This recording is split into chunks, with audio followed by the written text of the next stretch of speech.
Jean-Paul aime citer Socrate lorsqu'il dit qu'il y a 3 sortes d'hommes, les vivants, les morts et ceux qui vont à la mer. Et les hommes de la mer lui ont fait une place dès ses plus jeunes années. Une place où son hémiplégie n'est pour ainsi dire plus un handicap.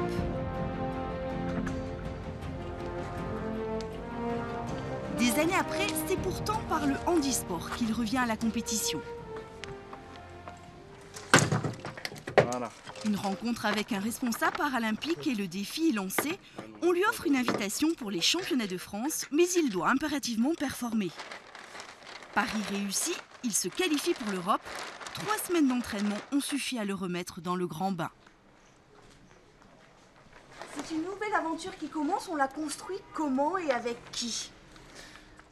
Oula, c'est une excellente question.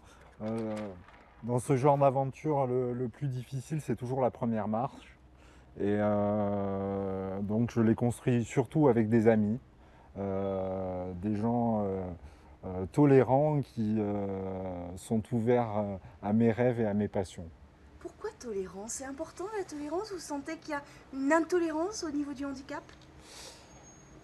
Une intolérance, peut-être pas une intolérance, mais disons souvent une forme de, on va dire, banale d'incivisme ou de méfiance ou de pudibonderie, on va dire.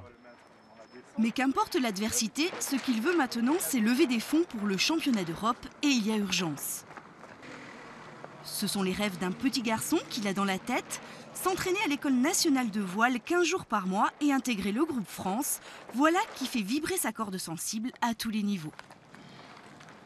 Des sensations et c'est beaucoup de sensibilité.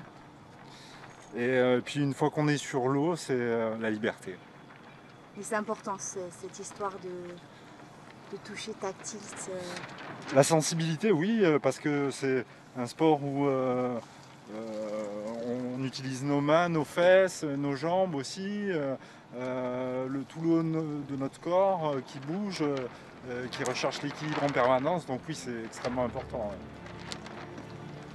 Allez, c'est parti.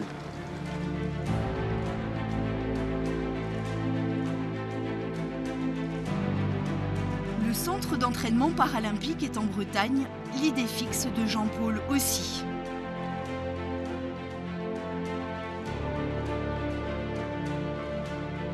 Il a plein de projets, mais au fond rien n'a changé.